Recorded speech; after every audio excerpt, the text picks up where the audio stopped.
Assalamualaikum warahmatullahi wabarakatuh. Pada video kali ini kita akan kembali membahas soal ya, masih berhubungan dengan gaya gesek.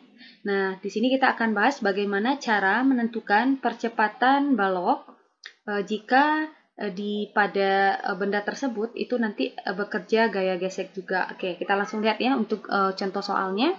Katanya, sebuah balok kayu dengan massa 4 kg terletak pada bidang miring yang kasar. Balok ditarik dengan gaya sebesar 12 Newton sehingga bergerak. Nah, jika koefisien gesekan antara balok dan bidang itu adalah sebesar 0,5, maka percepatan baloknya adalah. Nah, yang ditanyakan di sini adalah percepatan baloknya. Langkah pertama yang harus kalian lakukan adalah kalian harus gambarkan semua gaya yang bekerja pada benda terhadap bidang miring tersebut. Oke, kita gambarkan ya gayanya.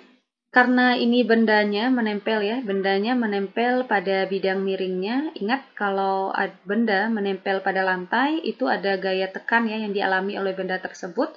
Gaya tekan terhadap lantai yang kita kenal dengan gaya normal, yang kita simbolkan dengan N. Oke, nah ini katanya ditarik oleh gaya 12 Newton ya. Nah ini gambarnya, nah kita tulis ya, buat ya gambarnya. Arah gayanya, nah ini di soalnya arah gayanya diketahui ya, arah gayanya itu ke bawah sebesar 12 Newton. Oke, ya arah gayanya ke bawah sebesar 12 Newton. Di soal sudah diberikan gambarnya atau arah gayanya itu ke bawah dia. Oke, setelah kita gambarkan gaya normal, kemudian ingat lagi, karena kayu ini memiliki massa, sesuatu yang memiliki massa, pasti dia memiliki yang namanya gaya berat. Nah, kita gambarkan gaya beratnya. Ya, kita gambarkan gaya beratnya, kita simbolkan dengan W. Nah, gaya berat ini arahnya harus berlawanan arah dengan gaya normal atau searah gaya gravitasi. Jadi arah gaya beratnya selalu ke bawah ya. Nah, pada bidang miring, gaya berat ini harus kalian proyeksikan. Proyeksikan searah sumbu X ya, atau sejajar dengan bidang miringnya. Yang pertama, kita proyeksikan dulu searah bidang miringnya. Nah, seperti ini ya. Ini searah bidang miring. Nah, ini adalah nilai untuk W sin tetanya. Kemudian kalian proyeksikan ke bawah. Ya, ke bawah. Dan ini adalah untuk nilai W cos tetanya. Nah, ingat ya.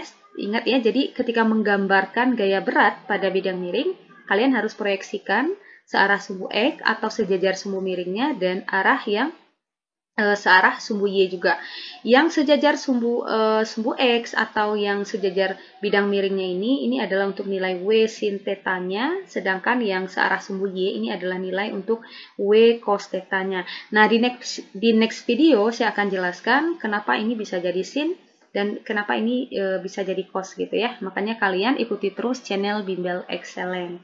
Nah, di sini untuk arah daripada W ya, W sin theta ini arahnya ke bawah ya. Arahnya dia selalu ke bawah. Nah, begitu juga untuk W ini arahnya selalu ke bawah juga. W cos theta arahnya juga selalu ke bawah, begitu juga dengan W sin theta. Nah, setelah kita gambarkan gaya-gaya yang bekerja, ada gaya normal, ada gaya berat, dan gaya yang diberikan pada benda, ini diketahui di soal ya, arahnya apakah ke bawah atau ke kanan, itu biasanya diberikan di soal. Oke, nah di sini katanya karena dia terletak pada bidang miring yang kasar, jadi permukaan bidang miringnya ini kasar.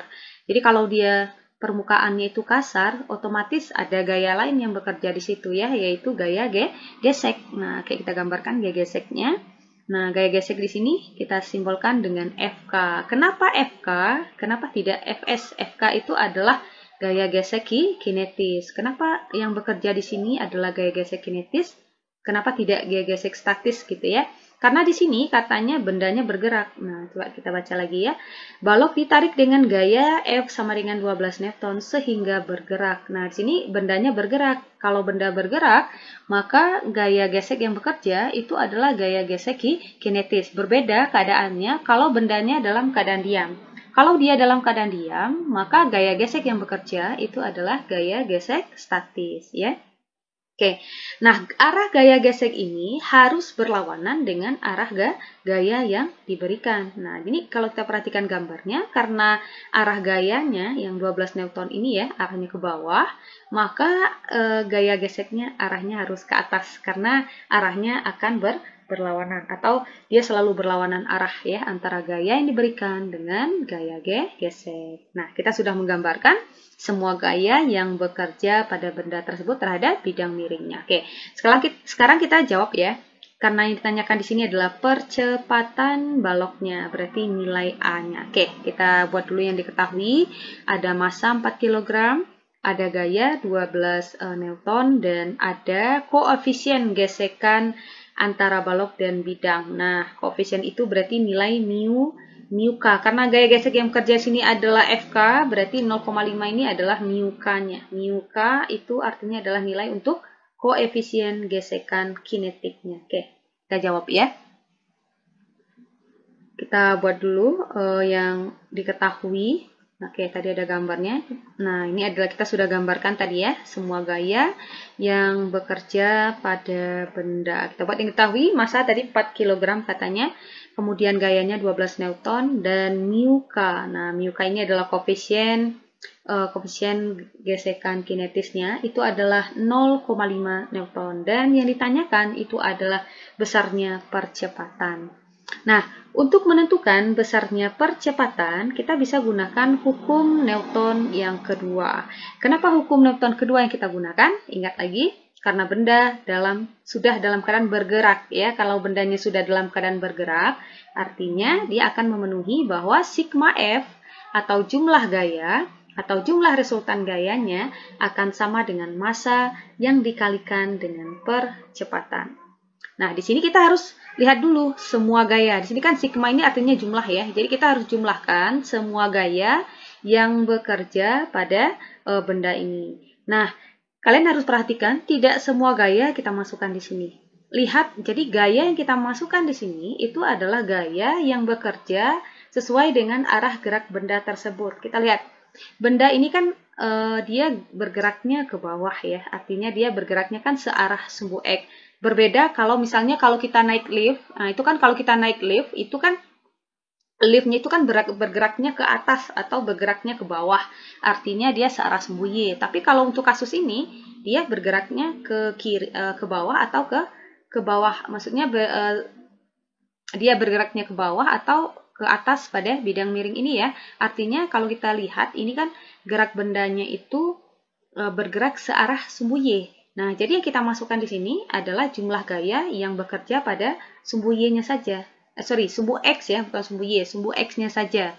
Nah, kita perhatikan yang bekerja di sumbu X yang mana. Kalau yang bekerja di sumbu X kan yang horizontal ini kan, berarti dari sini sampai sini. Nah, ini kan yang bekerja searah sumbu X.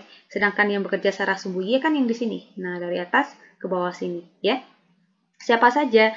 Ada gaya, kemudian ada W sin theta, kemudian ada gaya geseknya. Nah, inilah gaya-gaya yang bekerja searah gerak bendanya. Nah, lebih gampang kita menyebutkan gaya-gaya yang bekerja searah gerak bendanya, gitu ya. Oke, kita mulai dengan F-nya. Oke, gaya F kita tambahkan dengan gaya W sin theta. Nah, jadi yang bekerja pada gaya yang bekerja pada benda ada F, gaya F, kemudian gaya W sin theta, dan gaya FK. Nah, karena F ini searah ya, F dan W sin theta ini kan dia searah. Kalau searah kita jumlahkan di sini ya. Sedangkan FK dia berbeda arah dari F dan W sin theta, makanya kita harus kurangkan di sini. Maka kita kurangkan dengan FK. Dia akan sama dengan M kali A. Nah, F-nya sudah ada, tapi W-nya belum ada. W itu gaya berat ya. FK-nya juga belum ada. Jadi kita harus cari dulu nilai W dan nilai FK-nya. Oke, kita cari. W, ingat lagi rumus W itu adalah M dikalikan dengan G, masanya adalah 4, dan gravitasinya adalah 10 ya, jadi 4 kali 10 adalah 40 Newton. Jadi kita dapatkan gaya beratnya adalah 40 Newton. Nah, sekarang kita ingin menentukan gaya geseknya. Gaya gesek kinetis, ingat lagi rumusnya, bahwa gaya gesek kinetis itu akan sama dengan mu K atau koefisien gesek kinetisnya dikalikan dengan gaya normalnya. Nah, mu K di sini kan nilainya sudah ada, yaitu 0,5 Newton. Nah, sekarang yang tidak ada adalah gaya normalnya. Nah, kita harus cari dulu gaya normalnya. Untuk menentukan besarnya gaya normal, karena kalau kita perhatikan, gaya normal ini kan dia bekerjanya searah sumbu Y ya, iya kan? Nah, ini searah sumbu Y dari atas ke bawah, searah sumbu Y. Nah, jadi kita bisa gunakan hukum Newton yang pertama yang mengatakan bahwa sigma F akan sama dengan 0. Nah, kenapa 0? Karena benda tadi bergeraknya kan searah sumbu X, bukan searah sumbu Y. Jadi, yang searah sumbu Y otomatis gayanya akan sama dengan 0. Nah, siapa saja gaya yang ada pada sumbu Y, yang searah sumbu Y? Tentu saja ada gaya normal, ya, ada gaya normal yang ke atas, dan ada W cos theta yang arahnya ke bawah. Nah, jadi kita tuliskan dulu N, ya, N dikurangkan dengan, kenapa dikurang? Karena arah gaya dari W cos theta ini arahnya berlawanan dengan arah N, ya. Jadi makanya dia harus dikurang. Nilainya akan sama dengan 0. Oke, kita masukkan N-nya, kita mau cari N ya. Kita kurangkan dengan, kita boleh pindah ruas dulu, boleh ya, N. Jadi negatif ini kita pindah ruas dulu, biar untuk mempermudah perhitungan kita. Maka kita dapatkan N sama dengan, W ini kita ganti, sudah kita dapatkan tadi 40 ya. Cos theta, theta-nya sudutnya yaitu 37, berarti cos 37. Oke, kita cari. Cos 37 itu adalah 0,8. Jadi 40 kita kali 0,8, dapatnya adalah 32 Newton. Nah, setelah kita dapatkan gaya normalnya, kita bisa langsung substitusikan ke nilai FK-nya. Karena kita mau cari nilai FK-nya. Oke, kita masukkan nilai mu K-nya adalah 0,5. Gaya normal yang sudah kita dapatkan adalah 32. 0,5 kita kalikan dengan 32, kita dapatkan adalah 16 Newton. Jadi nilai FK atau gaya gesek kinetisnya adalah 16 Newton. Nah, sekarang kita tinggal substitusikan atau masukkan nilainya. F, kita ganti F-nya 12 ya. F-nya diketahui 12. Kita tambahkan dengan W-nya tadi, kita dapatkan 40 sin theta, berarti sin 37, theta-nya 37. Kemudian kita kurangkan dengan 16 ya. FK-nya tadi kita dapatkan 16 sama dengan masanya adalah 4 kali A. Nah, kan kita mau cari nilai A tadi ya. Oke, kita lihat di sini 12 ini bisa kita kurangkan dengan 16. 12 kita kurangkan dengan 16, kita dapatkan hasilnya negatif 4. Kemudian kita tambahkan dengan 40 dikali sin 37 sama dengan 4A. 4A ini didapatkan dari 4 kali A. Oke, ini kita selesaikan. Min 4 ya. 40 kalau kita kalikan dengan 0,6 itu dapatnya 24 sama dengan 4A. Min 4 ditambah 24 dapatnya 20. Maka 20 akan sama dengan 4A. Atau kita boleh tukar posisinya, 4A sama dengan 20. Maka A saja akan sama dengan 20 kita bagi 4. Jadi untuk menentukan nilai A, kita tinggal bagi 20 bagi 4 ya. Jadi kita dapatkan 20 bagi 4 itu adalah 5 meter per sekon kuadrat. Nah, jadi percepatan yang dialami oleh benda tersebut adalah sebesar 5 meter per sekon kuadrat. Nah, jadi ingat ya, gampang sekali untuk mengerjakan soal-soal jika benda itu diletakkan pada bidang miring. Ingat, langkah pertama yang harus kalian lakukan adalah menggambarkan semua gaya yang bekerja pada benda tersebut terhadap bidang miringnya. Dan gunakan konsep untuk hukum Newton 2 jika yang ditanyakan itu adalah percepatan. Ya, kalau yang ditanyakan adalah nilai gaya normalnya, kalian gunakan konsep hukum Newton 1. Dan hati-hati ketika memasukkan gaya-gaya yang bekerja pada benda tersebut. Jadi, di sini saya ulangi lagi ya. Untuk jumlah gaya di sini, kalian harus perhatikan gaya yang bekerja searah sumbu X saja. Ya, yang searah sumbu X saja, ada siapa? Ada F, ada W sin theta, dan ada FK.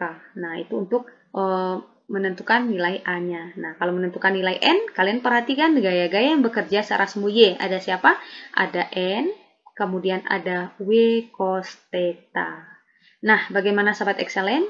Semoga paham ya. Di next video saya akan bahas kenapa ini bisa jadi sin dan kenapa ini bisa menjadi cos. Oke, semoga bermanfaat, semoga membantu. Jangan lupa untuk mendukung terus channel ini dengan cara menekan tombol subscribe. Kemudian jangan lupa like dan share ke teman-teman kalian. Nah, kalian boleh request kira-kira materi apa yang ingin kalian bahas di channel ini. Oke, Assalamualaikum warahmatullahi wabarakatuh.